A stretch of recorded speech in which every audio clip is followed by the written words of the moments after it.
వెంకటరెడ్డి గారు, మనం చూసాం నిన్నటిది 3వ శ్వేతపత్రం, అంతకుముందు పోలవరం, అమరావతి, నిన్న విద్యుత్కి సంబంధించి ఏ స్థాయిలో నష్టం కలిగించారో ఆ అంశాన్ని ముఖ్యమంత్రి పవర్ పాయింట్ ప్రజెంటేషన్ ద్వారా వివరించే ప్రయత్నం చేశారు. అదొక అంశం. అలాగే మొత్తం అప్పులు కుప్పగా మార్చేశారు, అసలు ఎక్కడ చూసినా నిధులు లేవు, చాలా ఆర్థికపరమైన ఇబ్బందులు ఉన్నా ఉచిత ఇసుక విధానాన్ని మేము అమలు పరుస్తున్నాము, అలాగే ప్రజలకు ఏం కావాలో అది చేసే ఆలోచన చేస్తున్నామని నిన్న ముఖ్యమంత్రి కొన్ని కామెంట్స్ చేశారు. ముందు దానిపై మీ స్పందన ఏంటి?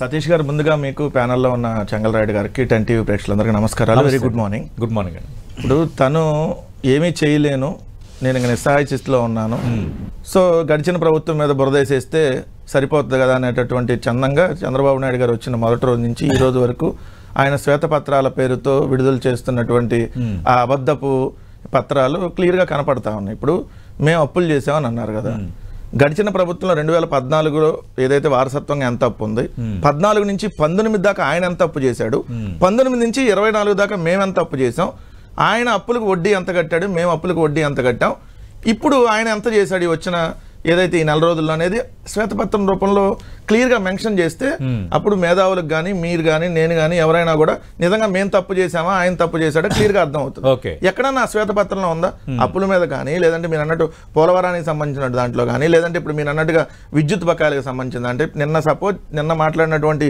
విద్యుత్ బకాయిల అంశమే తీసుకుందాము. ఈ విద్యుత్ దానికి సంబంధించి చంద్రబాబు నాయుడు గారు అధికారం చేపట్టేటప్పటికి 29,551 కోట్లు వారసత్వంగా విద్యుత్కు సంబంధించినటువంటి బకాయిలు మనకున్నాయి. అది విద్యుత్ రంగ రుణాలు కావచ్చు, డిస్కంల విద్యుత్ కొనుగోలుకు సంబంధించి కావచ్చు, రెండింటికి కలిపి వారసత్వంగా ఎంత ఉంది? 29,551 కోట్లు ఉంది సతీష్ గారు. చంద్రబాబు నాయుడు గారు ఆ 29,551 కోట్ల నుంచి 86,215 కోట్లు తీసుకుని వెళ్ళాడు. ఎందుకు మీకు తెలుసు? పవర్ ప్రాజెక్ట్ పీపీఏల వల్ల రాష్ట్రం ఎంత నష్టపోయిందో చంద్రబాబు నాయుడు గారి అనాలోచిత నిర్ణయాల వల్ల అనేది మీ అందరికీ తెలుసు. అంటే 29,000 నుంచి 86,000 కోట్లకి తీసుకొని వెళ్ళిన తర్వాత ఇప్పుడు 86,000 నుంచి మేము వచ్చినాక అది 1,22,000 కోట్లు అయింది. అంటే మేము చేసింది ఎంత? 36,302 కోట్లు 5 సంవత్సరాల్లో. చంద్రబాబు నాయుడు గారు చేసింది 5 సంవత్సరాల్లో ఎంత? 56,663 కోట్లు. మరి ఎవరు? నేను ముఖ్యమంత్రి చేసిన కామెంట్ మనం చూస్తే విద్యుత్ శాఖలో 1,29,503 కోట్లు నష్టపోయింది గత 5 ఏళ్లలో. ఆయన నిన్న ఎట్లా విద్యుత్ రంగానికి సంబంధించిన ఉన్న బకాయిలే మొత్తం 1,22,518 కోట్లు ఉన్నాయి. ఉన్న బకాయిలే అది. దాంట్లో నేను చెప్పాను చంద్రబాబు నాయుడు గారు 56,663 కోట్లు చేశాడు, వారసత్వంగా 29,550 కోట్లు వచ్చింది, మేము 36,302 కోట్లు చేసాం. రెండు నిన్నగాక మొన్న మీరు తెలంగాణ ముఖ్యమంత్రి గారి దగ్గరికి వెళ్ళి అసలు ఏం సమావేశం జరిగిందో ఇద్దరు ముఖ్యమంత్రులు వచ్చి ప్రెస్ మీట్ పెట్టలా, కానీ 7,300 మంత్రులు పెట్టారు కదా బట్టి విక్రమార్క. దాంట్లో కూడా విద్యుత్ బకాయిలు ఎవరు ఇవ్వాలి? మనకి కాదు సార్, విద్యుత్ బకాయిలు తెలంగాణ నుంచి మన రాష్ట్రానికి రావాలి. 7,300 కోట్లు చంద్రబాబు నాయుడు గారి ప్రభుత్వం ఉన్నప్పుడే ఇక్కడ జన్కో నుంచి వాళ్ళకి సప్లై చేస్తున్నాం తెలంగాణకి, ఏది ఆంధ్రప్రదేశ్ నుంచి. ఆ బకాయిలు చంద్రబాబు నాయుడు గారి ప్రభుత్వంలోనే వసూలు చేయాలి. కానీ మేము వచ్చిన తర్వాత ఆ వసూలుకు సంబంధించిన దాంట్లో మేము కోర్టుల దాకా వెళ్ళాం, కోర్టులో స్టేలు తెచ్చుకుంటే అసలు ఏపీఏ ఇవ్వాలని కదా తెలంగాణ చెప్తుంది. చెప్పాలి అదే నిన్న చర్చల రూపంలో నిన్న లేదంటే అసలు ఇవ్వాల్సిన పని లేదు. 21,000 కోట్లు ఇవ్వాలి, మీరు అడుగుతున్న బకాయిలు తీసేస్తే 14,000 కోట్లు ఏపీ నుంచే రావాలి. ఎక్కడ ఇవ్వాలో వాళ్ళు చెప్పాలి కదా. ఇప్పుడు మేము దాన్ని క్లియర్ గా కోర్టులోకి వెళ్ళాం, కేంద్ర ప్రభుత్వం కూడా ఆల్రెడీ ఇమ్మని చెప్పింది తెలంగాణ ప్రభుత్వానికి, లేదు మీరు ఆంధ్రాకి ఇవ్వాలి. ఆ రోజు మేము చెప్పామనే మీరు విద్యుత్ ఆంధ్రప్రదేశ్ ప్రభుత్వం ఇచ్చింది, సో మీరు ఇవ్వాలని చెప్పి కేంద్ర ప్రభుత్వం కూడా తెలంగాణ ప్రభుత్వానికి చెప్పింది. అయినా ఇవ్వలేదు. ఇప్పుడు మీ శిష్యుడే కదా అక్కడ ముఖ్యమంత్రిగా ఉంది, మరి 7,300 కోట్లు వసూలు చేసి తీసుకురావాలి కదా. సో ఇవన్నీ లేకుండా ఏదో జగన్మోహన్ రెడ్డి గారి ప్రభుత్వం మీద బురదేసేద్దాం. ఎందుకంటే ఇప్పుడు నువ్వు చాలా సమర్థుడివి, చాలా నువ్వు తెలియగలవాడివి, సంపద సృష్టికర్తవి, అసలు ఈ అప్పుల నుంచి మొత్తం బయటపడేస్తానని చెప్పి నిండదాకా ప్రగల్భాలు బలికి వచ్చినటువంటి 21 రోజుల్లో మీరు చేసినటువంటి అప్పు 7,000 కోట్లు 21 రోజుల్లో. అంటే గంటకు 13 కోట్ల రూపాయలు అప్పు చేశారు 21 రోజుల్లో. మళ్ళీ నేను ఈ తర్వాత జరిగినటువంటి పరిణామాలు ఇంకా చెప్పట్లేదు. సో కేవలం మొట్టమొదటి 21 రోజుల్లోనే 7,000 కోట్ల అప్పు, అంటే గంటకు 13 కోట్లు అప్పు చేసి మీరు ఏం సంపద సృష్టించారు? మళ్ళీ మీరు మేము అప్పులు చేసాము మా దాని మీద పడి ఆడవటం కాకపోతే క్లియర్ గా ఇదిగోండి నేను ఇంత ఉంది, 14 to 19 నేను ఎంత చేశా, ఎంత వడ్డీ కట్టా, మేము చెబుతున్నాం సార్ 1,41,000 కోట్లు అసలుకం వడ్డీ మేము చెల్లించాం. చంద్రబాబు నాయుడు గారు ప్రభుత్వం చేసినటువంటి అప్పులకు కావచ్చు, అంతకుముందు వారసత్వంగా వచ్చినటువంటి అప్పులకు సంబంధించి కావచ్చు, 1,40,000 కోట్లు అసలుకం వడ్డీ చెల్లించాం. సో ఇది క్లియర్. అసలు అప్పు ఎంత? 4,47,000 కోట్లు నార్మల్ అప్పు. మామూలు ఏది మిగిలిన కార్పొరేషన్ అప్పు ఒక 3 లక్షల కోట్ల దాకా ఉండి, అంటే 7 లక్షల కోట్లు ఏది గడిచిన ప్రభుత్వాల నుంచి మొత్తం వచ్చినటువంటి అప్పు.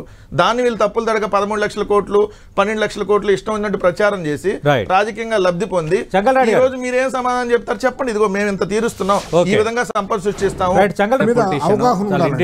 అంశాలని ప్రస్తావిస్తున్నారు. ఆయన ఇన్ డీటెయిల్ గా చెప్పిన దాంట్లోనే చంద్రబాబు నాయుడు గారు చెప్పిన అబద్ధాలని మళ్ళీ చెంగల్రాయుడు అని చెప్పారు తప్ప ఇప్పుడు కొత్త థర్మల్ విద్యుత్ గురించి ఏం చెప్పారు? అసలు లేదు ప్రొడక్షన్ అన్నారు. థర్మల్ విద్యుత్ ఉత్పత్తి ఈ రోజు 17,102 మెగావాట్లకి మెరుగుపడింది. అంతకుముందు ఉండేదంతా 9,000 మెగావాట్లకు ఉండేది. ఈ రోజు దాదాపుగా 17,102 మెగావాట్లకు మెరుగుపడింది. 96.52% బొగ్గు నిల్వ ఈ రోజు కూడా స్టిల్ ఉంది. మీకు తెలుసు మధ్యలో యుక్రెయిన్ రష్యా యుద్ధం వల్ల బొగ్గు కొరత దేశవ్యాప్తంగా ఏర్పడి ఇబ్బంది అయినా కూడా ఎక్కడా కూడా ఇబ్బంది కలగకుండా ఏదైనా 1-2 రోజులు ఇబ్బంది అయింది తప్ప ఎక్కడ ఇబ్బంది కల. రెండోది, మేము సౌర విద్యుత్తుకు సంబంధించి ఒప్పందం ఎవరితో కుదుర్చుకున్నాం? సెకీతో కుదుర్చుకున్నాం. అంటే ఎవరికి? కేంద్ర సోలార్ ఎనర్జీ కార్పొరేషన్ ఆఫ్ ఇండియాతో కుదుర్చుకొని ₹2.49 ఈరోజు ఉచిత విద్యుత్తుని 9 గంటలు ఇచ్చేటటువంటి కార్యక్రమం రాష్ట్ర ప్రభుత్వం చేస్తా ఉంది. మీరున్నప్పుడు పవర్ ప్రాజెక్ట్ అగ్రిమెంట్లు అనేది పెద్ద డొల్ల, వాళ్ళందరికీ దోచిపెట్టే కార్యక్రమం అని చెప్పి మీరు రద్దు చేస్తే దాని మీద నానా రాద్ధాంతం చేసి కోర్టులకు వెళ్ళి లేదు అదే డబ్బులతో అంత రేట్లకే ఖచ్చితంగా కొనాలి, 2.5 రూపాయలకు లభ్యమేదైనా 5.5 రూపాయలకు మీరు అగ్రిమెంట్లు చేసుకున్న దాన్ని కొనాలని చెప్పి ఒత్తిడి చేయించి కోర్టుల ద్వారా కూడా చేసి రాష్ట్ర ప్రభుత్వానికి నష్టం కలిగించింది. 5 ఏళ్లలో రాష్ట్ర ప్రభుత్వాన్ని నష్టం కలిగించింది మీరు. తర్వాత మళ్ళీ దిగిపోయినాక మీరు రద్దు చేస్తే దాని మీద కూడా మళ్ళీ కోర్టుల దాకా వెళ్ళి దాని మీద నానా యాగి చేసింది మీరు కాదా నేను అడుగుతున్నా. రెండో అంశం వచ్చేటప్పటికి ఈ రోజు అంతకుముందు ఉన్నటువంటి ప్రొడక్షన్ కంటే ఈ రోజు మెరుగ్గా ఉంది. నేనంటుంది మీరు ఇన్ని అప్పులు చేశారు. నేను వాస్తవ లెక్కలు చెప్పాను. మా హయాంలో ఎంత జరిగింది, మీ హయాంలో ఎంత జరిగింది ఇది చెప్పా. శ్వేతపత్రంలో ఇది కదా రిలీజ్ చేయాల్సింది. మేము దిగిపోయాం సార్. ఇప్పుడు మీరు అధికారంలోకి వచ్చారు, ఏం చేస్తారో చెప్పండి. అమ్మో వాళ్ళంతా అప్పులు చేసి వెళ్ళారు, నాకు చేత కావట్లేదు. దీనికి సార్ ఉపయోగం 14 నుంచి 19 దాకా చూసినటువంటి పరిపాలన ఏదైతే ఉందో దాన్ని మించి అబద్ధాలు నడుస్తా ఉంది తప్ప దానికి 2.0 వర్షన్ నడుస్తుంది తప్ప కొత్తగా ఏముందంటారు. నేను ఇప్పుడు అంతకుముందు సోమవారం పోలవరం 2 రోజులు 2 నెలల్లో కంప్లీట్ చేస్తాం, 2 నెలల్లో మీ వివరణలు ఇచ్చారు మా ప్రభుత్వం ఇట్లా చేసిందని. గత 5 ఏళ్లలో 32,166 కోట్ల విద్యుత్ ఛార్జీల భారం ప్రజలపై పడిందని నిన్న ముఖ్యమంత్రి చంద్రబాబు ఆరోపించారు. ఎక్కడ ఏ జిల్లాలో ఎంత పడిందా లేదా సార్? ఇప్పుడు విద్యుత్ ఛార్జీలు కొంత పెరిగేటటువంటి మాట వాస్తవం. ఎందుకు పెరుగుతాయి? అంతకుముందు మీరు ఈ పవర్ ప్రాజెక్ట్ అగ్రిమెంట్లు చేసి విద్యుత్ సంస్థలకు బకాయిలు ఉన్నప్పుడు మీరు ఆ ఛార్జీలు, ఆ సర్ఛార్జీలు అన్ని, ఆ ట్రూ అప్ ఛార్జీలు ఏదైతే ఉన్నాయో దాన్ని మీరు చివరి ఎన్నికలు దాదాపు 3 రెట్లు పెరిగాయి. ఎక్కడ పెరిగింది సార్?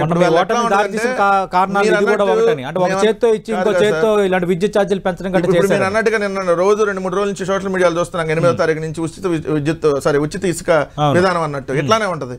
అమ్మో జగన్మోహన్ రెడ్డి గారు వస్తే ఇసుక అంతా పెద్దగా అంత జనాలను ఎత్తిన భారం వేసాడు అన్నారు. ఇప్పుడు వీళ్ళు వచ్చి నాకు ఎంత ఎత్తున్నారు చూసారు కదా.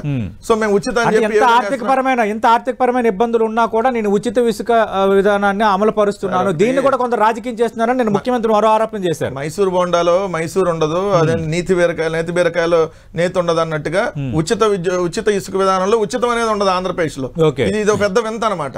వాళ్ళు ఉచిత పెద్ద బోర్డు పెడతారు సార్, పెద్ద బ్యానర్ కడతారు, నూతన ఉచిత ఇసుక విధానం కింద చిన్నగా రాస్తారు. టన్నుకి 1320 లేదా టన్నుకి 570 బుడ్డగా, అది కూడా పెద్దగా పెట్టొచ్చుగా. అంటే ఆ రోజు ఆ పాలసీలోనే వాళ్ళ కండిషన్ పెట్టారు, ఇసుక ఉచితం. ఇసుక ఉచితం కాదు సార్, ట్రాన్స్పోర్ట్ కి చార్జెస్, ఇసుక రేటు వసూలు చేస్తారు. ఇసుక ఉచితం, బట్ ట్రాన్స్పోర్ట్ లేబర్ ఛార్జీలు మాత్రం ఎవరైతే వినియోగదారుడు ఇసుక కావాలనుకుంటారో వాళ్ళే భరించాలనేది వాళ్ళు చెప్పింది. ఇదే సొంత వాహనాలతో వస్తే ఫ్రీగానే ఇస్తాం. ఇదే అగనంపూడిలో పోయినసారి మేము అధికారంలో ఉన్నప్పుడు టన్నుకు 1,400 రూపాయలు, ఏది టన్నుకు 1,400 కట్టేసి దాన్ని లోడ్ చేయడానికి కూడా మొత్తం 1,400 టన్నుకి. ఇప్పుడు 1,394 రూపాయలు, అంటే 6 రూపాయలు తగ్గించారు వీళ్ళు. గాజువాక నుంచి అగనంపూడి వెళ్ళడానికి ఒక ట్రాక్టర్ కి 1,600 అయ్యేది. సేమ్ ఇప్పుడు అదే ట్రాన్స్పోర్ట్ ఛార్జ్ ఉంది.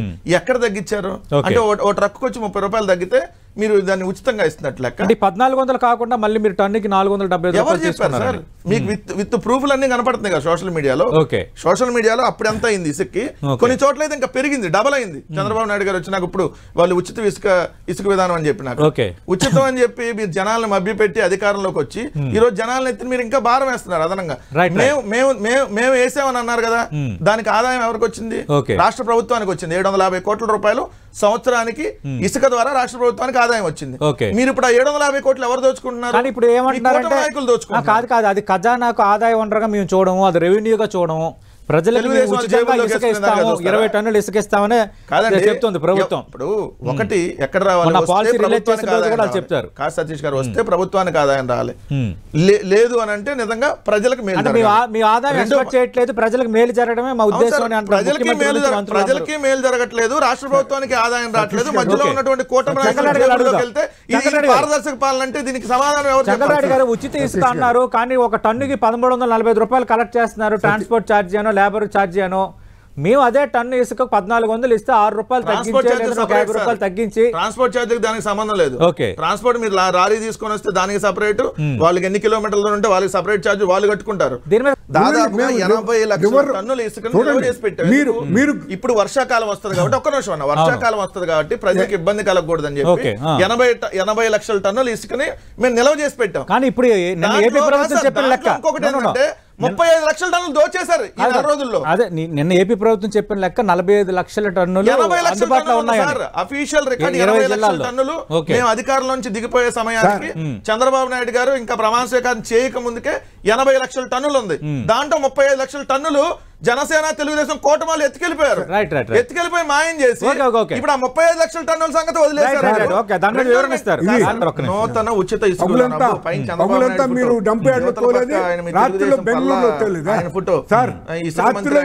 ఫోటో రవీంద్ర ఫోటో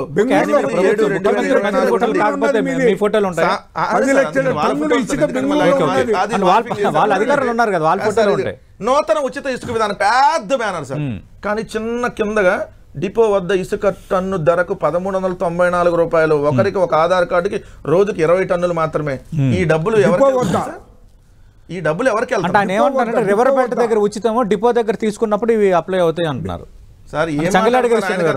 అసలు ఆల్రెడీ రివర్ నుంచి తీసుకుని ఎమర్జెన్సీ స్టాక్ యార్డ్ లో ఉంది సార్. ఈ రోజు ఎమర్జెన్సీ కాబట్టి స్టాక్ యార్డ్ లో 80 లక్షల టన్ను 80 టన్నులు నిల్వ చేస్తుంటే దాంట్లో ఆల్రెడీ సగం పైన కొట్టేసి మీరు మళ్ళీ ఉన్న ఇసుక ఇదిగో మేము ఆనిని తీసుకొని వస్తాం, ఎండిని తీసుకొని వస్తాం, ఛార్జెస్ ఏంటి ఆల్రెడీ మేము డంప్ చేసి పెట్టాం.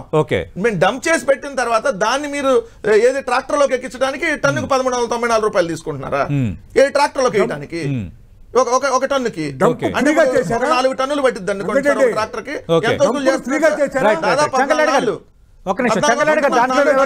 చంగలాడి గారు ఉచితం 100% ఫ్రీ అంటున్నారు. మరి 1345 రూపాయలు ఏంటి అన్నది వైఎస్ఆర్ కాంగ్రెస్ పార్టీ అడుగుతుంది.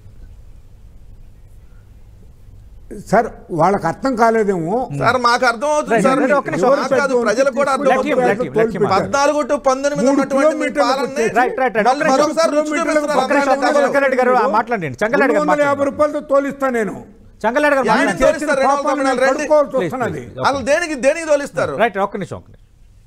కాదండి, నేను తోలిస్తాను. ఈ డబ్బులు ఎవరికి వెళ్తాయి? నా టిప్పర్ల మిషన్ తో పెట్టి తోలిస్తా. ఎక్కడ పగులంతా మీరు డంప్ యార్డ్లు తోలినారు, రాత్రిలో బెంగళూరు, చెన్నై, హైదరాబాద్ కు తోలినారు. 10 లక్షల మెట్రిక్ టన్ పాలసీలో బెంగళూరు ఉచితం అంటే టన్నుకి 300, టన్నుకి 1300 వసూలు చేయడం ఉచిత విధానమా?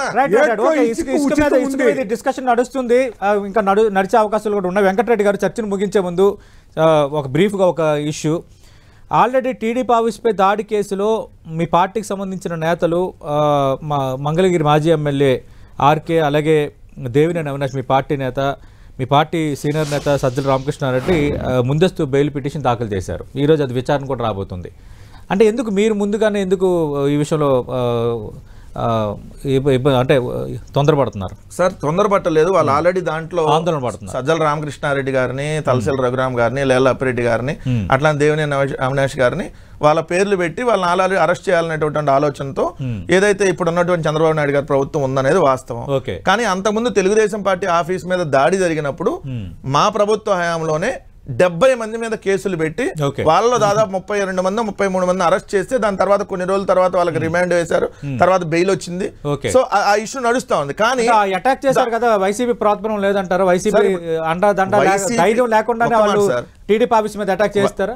నో, వైసీపీ అభిమానులు ఉన్నారనేటటువంటి దాంట్లో ఆ సీసీ ఫుటేజ్ చూస్తే వాళ్ళు 70 మందిని, అంటే వాళ్ళందరూ మీరు చెప్తున్న ఈ పేర్ల అనుచరులని టీడీపీ ప్రభుత్వం అందరూ జగన్మోహన్ రెడ్డి గారు అనుచరులని జగన్మోహన్ రెడ్డి గారిని వీళ్ళందరూ జగన్మోహన్ రెడ్డి గారి పార్టీ కదా, వైఎస్ఆర్ కాంగ్రెస్ పార్టీ అభిమానులు వీళ్ళందరూ జగన్మోహన్ రెడ్డి గారి అభిమాని కాబట్టి జగన్మోహన్ రెడ్డి గారు జయించారని చెప్పి జగన్మోహన్ రెడ్డి గారి పేరు పెట్టినా కూడా ఆశ్చర్యం లేదు. ఎందుకంటే వాళ్ళు దేనికైనా తెగబడతారు. తప్పుడు కేసులు పెట్టి ఏదో మమ్మల్ని భయభ్రాంతులకు గురి చేయాలని చూస్తున్నారు. ఈ కేసులకు భయపడే వాళ్ళు వైఎస్ఆర్ కాంగ్రెస్ పార్టీలో ఎవరో లేరు.